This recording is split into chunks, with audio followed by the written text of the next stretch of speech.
Hello, I'm Richard Corbett, and I'm joined with Brandy Jordan. Hello. We thought we'd take a dive into the full moon in Gemini this evening, which will be happening at 2:16 a.m. Mountain Standard Time, so 1:16 a.m. Pacific Time. And we thought we'd take a look at it in both the human design body graph as well as some astrological aspects as well. Absolutely. Let me go ahead and share my screen and let's dig into it.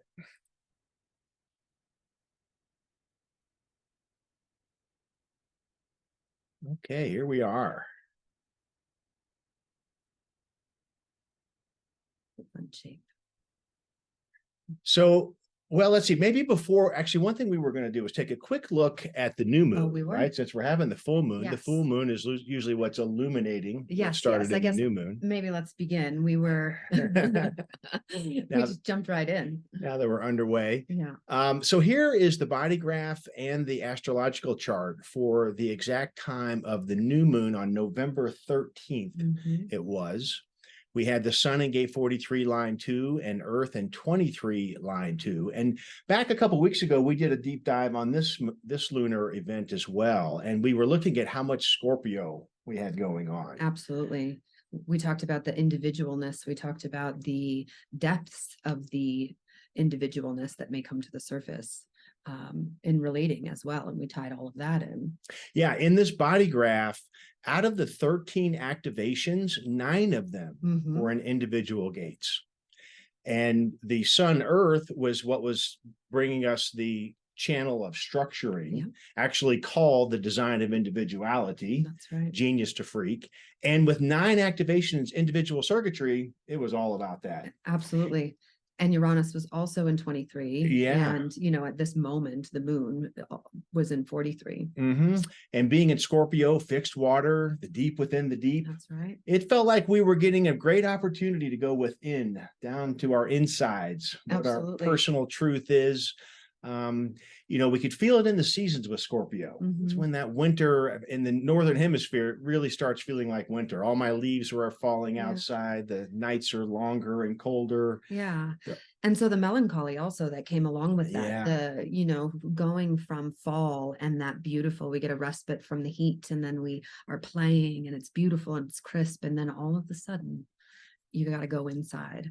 And so there's some melancholy that comes with that. And so we talked about what could be bubbling during that time. It was time for digging deep for sure. And it was not only we had the channel of structuring, and we also had Mars conjunct the sun as well in gate 43. As you mentioned, we had Uranus in gate 23.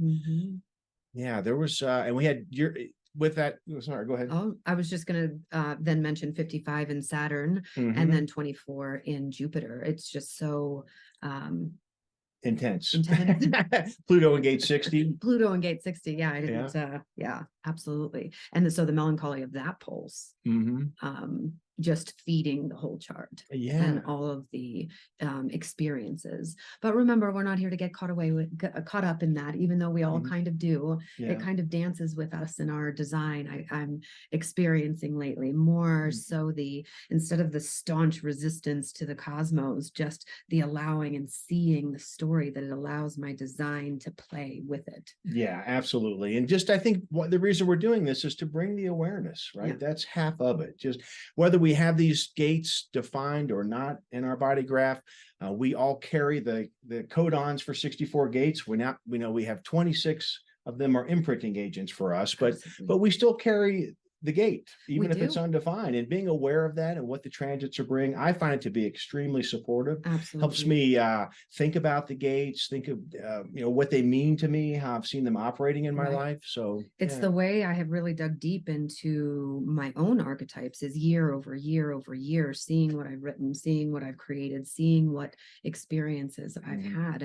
And so even though the cosmos changes all the time, that change has really helped me anchor myself in my design. Yeah, absolutely. So there we were a couple of weeks ago at this new moon, and it was deep. And I felt the pressure too. I mean, it definitely had some element of melancholy to it. Yep.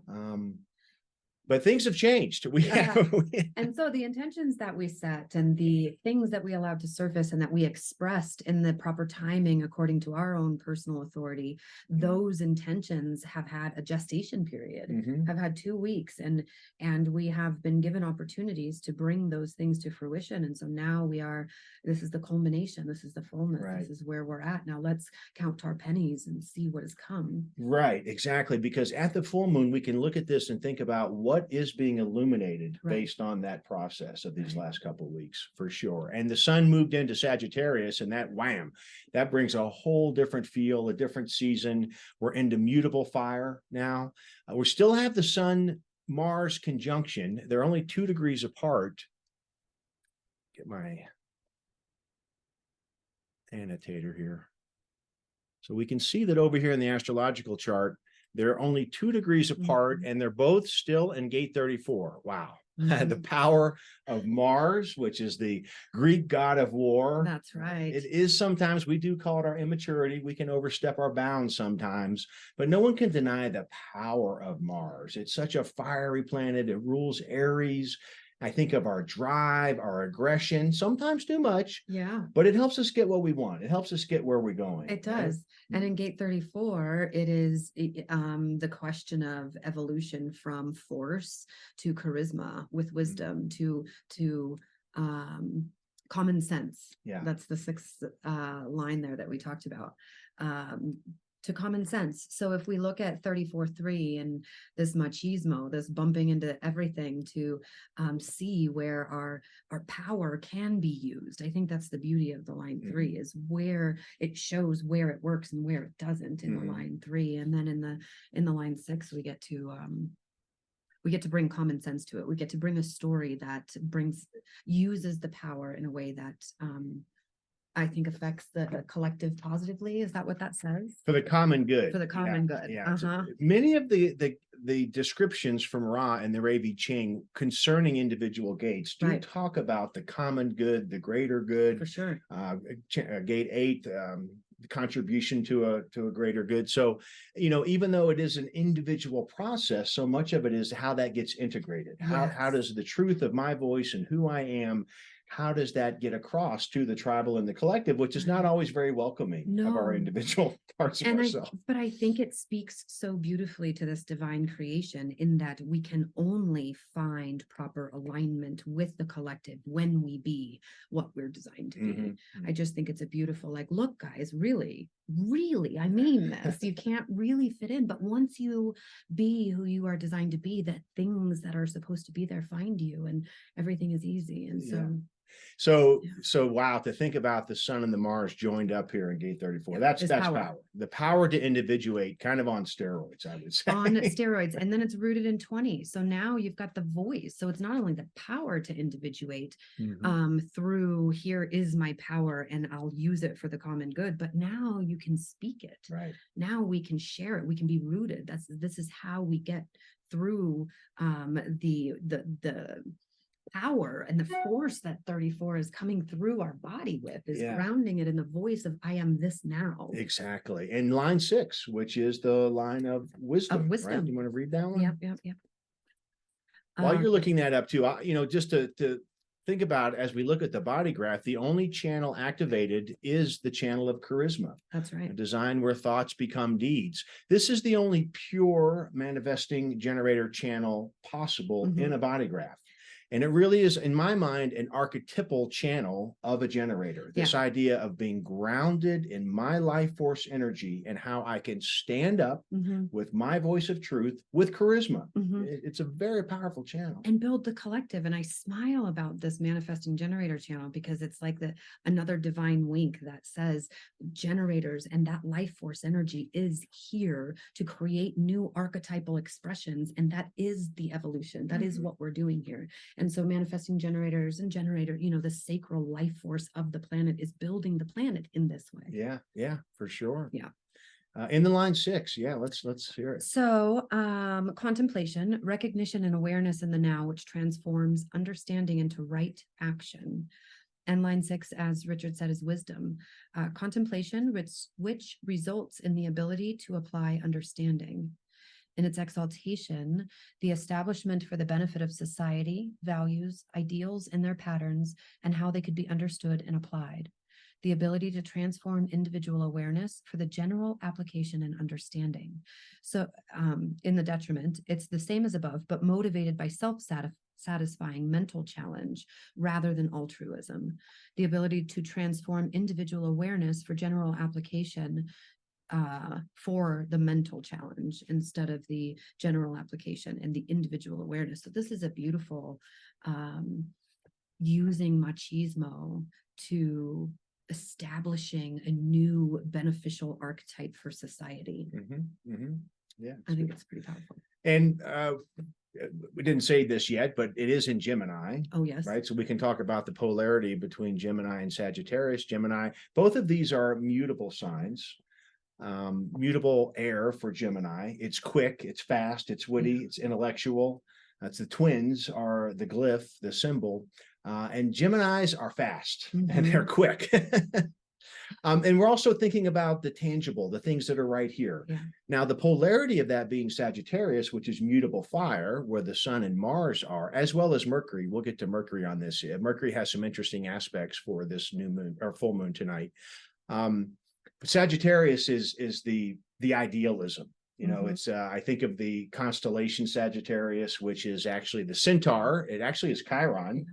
Chiron was given that constellation in Greek mythology, but it is the centaur shooting the bow and arrow into the next who knows where. But the idea of philosophy, higher mind, greater mind, it's very optimistic. You know, Jupiter rules Sagittarius. And so after we're coming out of this really deep, possibly dark, difficult period that Scorpio was giving us with all its challenging aspects, with so much individual circuitry, now there can be this bit of uplifting, you know, this optimism coming from the sign of Jupiter of where we're going to go with this. Where are we going to go with this channel of charisma? What is going to be the possible wisdom from the gate 20 that each of us has the opportunity to find in our voice of truth? Yeah. Do you want to go to Jupiter? The placement? 27? Yeah, Jupiter actually is the only real aspect I'm seeing with Jupiter in the chart is that it's in a quincunx to the Sun and Mars. Now, quincunxes are a little bit frictional. It's a little bit fuzzy. Now, in the gates, in the body graph, it was in gate 24 retrograde for a long time, but it has now backed into gate 27 line 6. So it's moved into the gate of caring, still in retrograde. But I think that what I'm seeing from that is, and again, this may become more clear as we move through the greater picture of this full moon, but it's bringing that expansive quality of what are we caring for, right? If we're focused on our channel, if we're looking at our channel of charisma, that also implies where is that energy being shared and cared for? Where are we applying that? And it's in the 6th line, it's the practical and realistic approach to nurturing, whose appropriateness is guided by feelings and instinct, the power and strength to be realistic in one's capacity to care and nurture. That's the exaltation. The tagline is a protection against an abuse of generosity. And in the detriment, it's a tendency for over-suspiciousness, the power of suspicion and limiting the expression of caring. And so we can see in our lives maybe where we were playing out this urge and power in our body to be who we are now, but where we may be overcautious or over suspicious that may stop us from being that sharing ourselves in that nurturing way. And being in the line 6, it is in resonance with the Sun Earth for this full moon in the charisma. So it's this expansion of the ability to nurture as an expression of being yourself. Yeah, nice. Let's go down and just kind of layer, I think, these other planets into this story and see what we come up with. So we can go down to, well, let's start with Pluto. We'll work our way from the bottom up. How about that? Now, Pluto's been at gate 60, wow, for a long time. It was in retrograde. It finally turned direct. So it is moving forward now into line 3. It was squaring the nodes. Well, it still is really. The point I wanted to make about Pluto being the planet of truth in Capricorn, it's going to be getting into Aquarius shortly, and it's going to come back into Capricorn one more time, and it's finally going to be in Aquarius for good in about a year from now, next November. But this idea of the planet of truth in the gate of limitations and acceptance, it's been squaring the nodes for a very long time. That square we're 4 degrees past the exact square, so it is separating, we would say, but it's still part of the background noise. And I think what I see there is just, putting its pressure on where we're going. I mean, where is the future leading us, right? And what are these limitations we're dealing with, both at a global level, which, my goodness, there are many of those, but also at a personal level. How are we having to work through our own limitations? Of Pluto, the underworld. How are we able to deal, or I want to say limitation, but as a way of just having boundaries. Like my tea is only limited by the cup.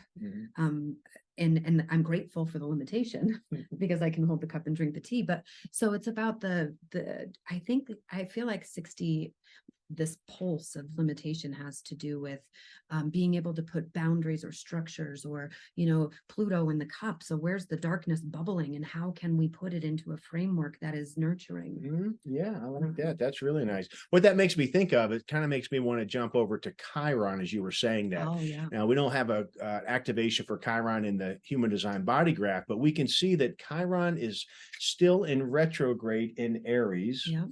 It's currently in gate 51, line 1, if you're putting it in the body graph. But when we think of Aries, we're thinking about the sign of self-expression. Right.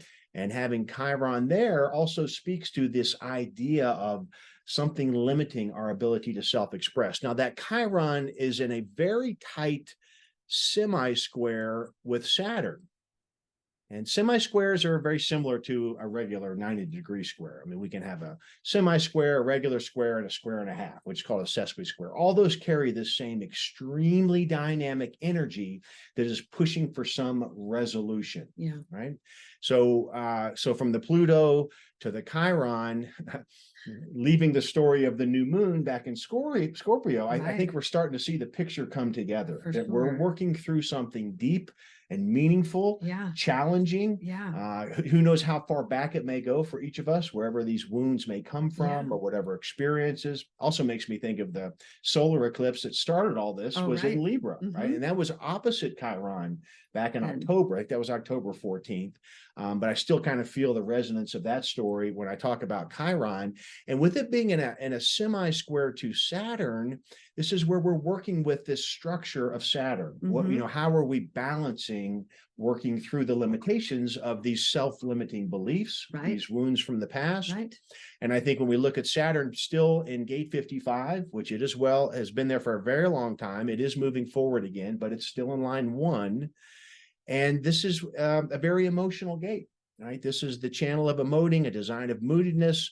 It carries with it not only the pulse of individuality, but the chemistry of the solar plexus as well. So we can really see in gate 55 this spiking cyclical nature of the solar plexus. And so trying to balance that can be a real challenge, particularly with its relation to Chiron right now. So it could really be stimulating at this full moon. Even that issue is still there. We're still working through that.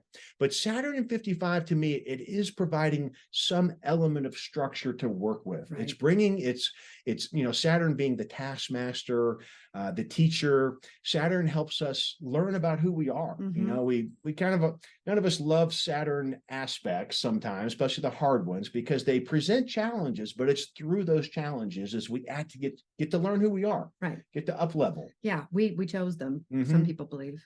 And so it's a beautiful story. If you weave it together, we are being initiated into our higher self, not only initiated, but given the power to speak it nurturingly in such a, I mean, we can talk about all the other ones too, but in such a powerful and anchoring and grounding kind of way. Well, and so that Saturn that we're talking about, it also was still in a square with the sun Mars, right? I mean, Saturn is at 0 degrees Pisces in gate 55, line 1, and Mars still in gate 2, and the sun, I'm sorry, 2nd degree, and then the sun in the 4th degree, they're still in a square. So again, this story, you can see how connected it is through these aspects. It's just I guess for a fully defined my definition kind of manifester. This is a fun challenge, it seems. And we mentioned Uranus. We talked about the channel of structuring that was part of the new moon, but let's just mention it again, that Uranus still is retrograde in gate 23 in assimilation. It's in line 2, which is the essence of the gate, which is really just trying to do what it does. Right. It is in retrograde, so it's having to still go back over whatever it is that does what it does, Right. but it's in splitting apart. It's still, Right. you know, it's like we have this opportunity through this vibrational quality to discover whatever this unique voice is in the midst of all these things going on that we're talking about. And what it could look like is really, I mean, it could go from excellent communication to belaboring a topic, but it could be the really wanting to nuance whatever it is that is asking to be expressed and has the power to be so. Yeah, yeah, very nice. Let's take a look at Venus. So Venus is in gate 32, still over in Libra. It is in, you know, we would say it's still in it's closing to a sextile with Mercury. It's still a few degrees off. We can see that the Venus is conjunct the south node, and the nodal axis here, the south node is sextile to Mercury, and that would put Mercury in a trine to the north node. Now, from an astrological viewpoint, this is pretty significant. I mean, whenever a planet has an exact aspect to the nodal axis, I believe it brings emphasis to that. You know, the nodes, we think of them as, you know, the past moving to the future. I often think of them like portals because they have something to do where they bring something from the past and something from the future, but it's here in the now. Yeah. It's like something could be illuminated. But for sure, with Venus being there, when we think of Venus and harmony and passions and desires, what we really want is Venus. It's in that sextile to Mercury. Well, with Venus being in gate 32 in Libra, here we're talking about the gate of continuity. Yes. What is value? What you know, Venus is asking us to follow our desires, if you will, about what is of value, how I support my tribe, how we support each other. Right. And it is in a flowing communication with Mercury and conjunct the nodal axis. So again, to me, that nodal axis ties us back into the eclipse season that we were talking about, because the reason we have eclipses is when the lunar cycle links up with those. Now, what's interesting, though, if we stick with Mercury for a moment, Mercury is in a square to Neptune, both at 24 degrees of their respective signs. Now, that's a little difficult. I think this is one of the more difficult aspects of this full moon.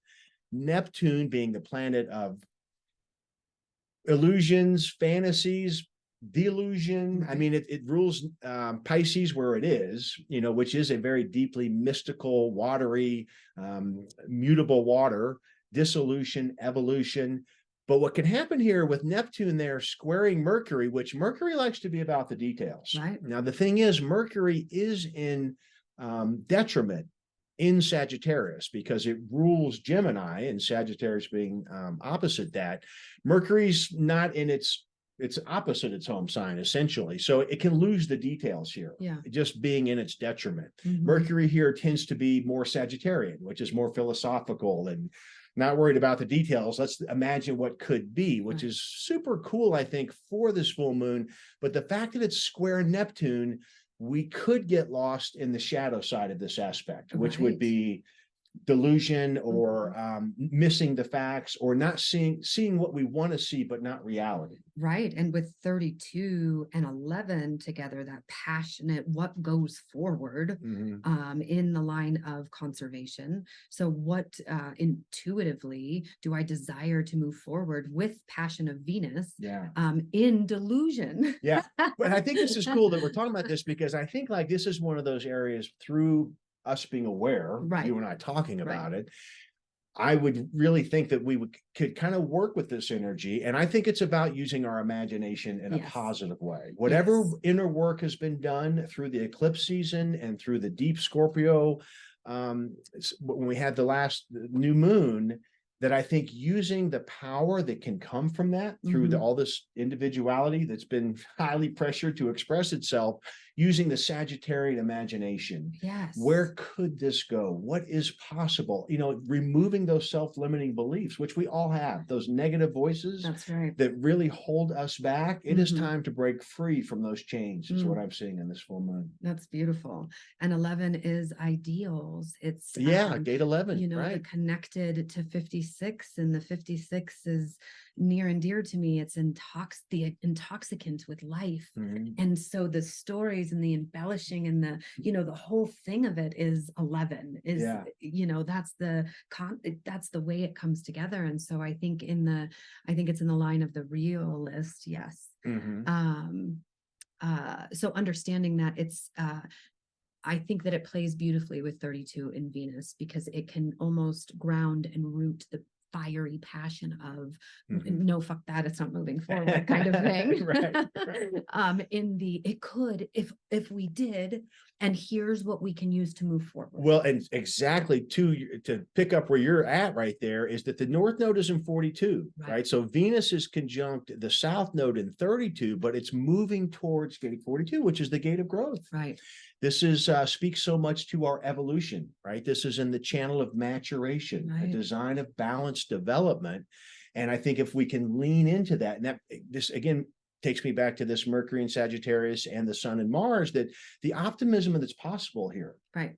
And if we look at the polarity back in Gemini, Gemini's a fun side. Gemini being ruled by Mercury. Mercury is nicknamed the trickster, right. And after such a deep, dark period, I think with that new moon and individuality, what I'm seeing here is a break in the clouds. It's time to play. It's time to imagine and make plans, but these plans that bring the realistic into the foundation. There's so much foundation being built right here. Yeah. And so the inner child play, where do you let them play? They've been in, like you said, they've been in the dark for a little while. They've been taking inventory. And like, oh man, this is not real good in here. Yeah. And so now it's time to come and play. It is. I really think that's me personally, that's the message I'm getting away. And I do love this Saturn I've talked about in a number of my transit forecasts, is that, Saturn in Pisces is a very interesting place for Saturn. He's the cold, stern taskmaster, and here he is in this watery world. But back to this individuality of our spirit, finding the spiritual equanimity of that spirit, what the expression, and now that we have the channel of charisma, I think, really just taking that, where can that go? That's what Sagittarius is offering us. Where could we take this work we've done? How could we apply it in a thrilling, fun, adventurous way to be our highest potential? I really feel like that's what we're getting a taste of with this full moon right here. Yeah. And I feel like the inner vision I got when you're talking is Saturn in 55 being like, that staunchy father that finally relaxes and plays with his 12-year-old for a little while. Right. Yeah. Yeah. That's what I kind of got that vision. And I'm like, okay, so where's my inner 12-year-old? And what part of me is the father? And let's go play with that together and let down some of these staunchy guards that we have and see what comes. Yeah, really, really like that analogy. That was awesome. Well, what else should we talk about? That was all the gates. Was a good one. 36. We didn't talk about 36. Oh, well, yeah, we mentioned Neptune, just that it's in that square to Mercury, so we got to be mindful of that. Yeah, Neptune is there for such a long time, still in retrograde. But it is in the line of transition, so I think that's maintain strength and alertness in transition. Yeah. Man, if that's not the truth of everything, stay present to what actually is. Yeah. And we've been sharing, it's in collective circuitry. So as a planet, we have been sharing in a lot of world crisis. And we were talking about that last month. These issues going on in the world, both in a geopolitical scale, as well as for individual family, closer to home, it's difficult. It's been a really difficult time to find our way. Yeah. But we are transitioning. We are definitely in a new chapter right now. Yeah. Yeah. and it's about play. So I think that if I were to offer an embodiment exercise besides playing, whatever that meant for you, dancing, singing, coloring, bubbles, whatever that means for you. But what I think that this story tells is the ability to tell a new story. It's everything is bubbled up in the Scorpio season. It's here, it's in the cup, and it feels limiting. And so let's write our story. Like I would invite you to write a story about who you think you are today. What does Saturn say you are? What does Father expect and write from it with you? Charisma. And write it with your gumption, like your power from your belly, say it with your chest. It's the life force energy standing up in a charismatic way. And then read it and see if that's still true for you, and rewrite it in stories that it's not true for you, in a playful way, in a way that feels empowering and like it's equal parts service and equal parts self, equal parts darkness and equal parts your light, completely equal in all ways. And I think a great time to write that would be this evening when the when the moon's full. We saw the moon last night. It is so magnificent right now. It's beautiful. And Jupiter is pretty close by, as we can see from the astrological chart, but in the night sky, they are just magnificent right now. They are. Yeah. Well, that was really fun. That was fun. Yeah. Thank you, Brandy. Thank you, Richard. And if you'd like to see more from me, myself anyway, I'll be doing my Monday transit report tomorrow, actually. And that's on signposthd.com. Check us out. We've still got our first month, only $1. Only $1, you guys. And it's Richard over. Teaches, and there's so many other teachers, valuable education. You got to check it out. We've got tons of teachers. We're currently doing over 40 hours of live content a month, and you can check it out with no obligation for $1. So exactly. And you can find my offerings on awakeandinlove.com. Everything I'm doing is there. Well, thank you so much, Brandy. All right. Everybody have a beautiful full moon tonight. Bye. Thanks for watching. Bye-bye.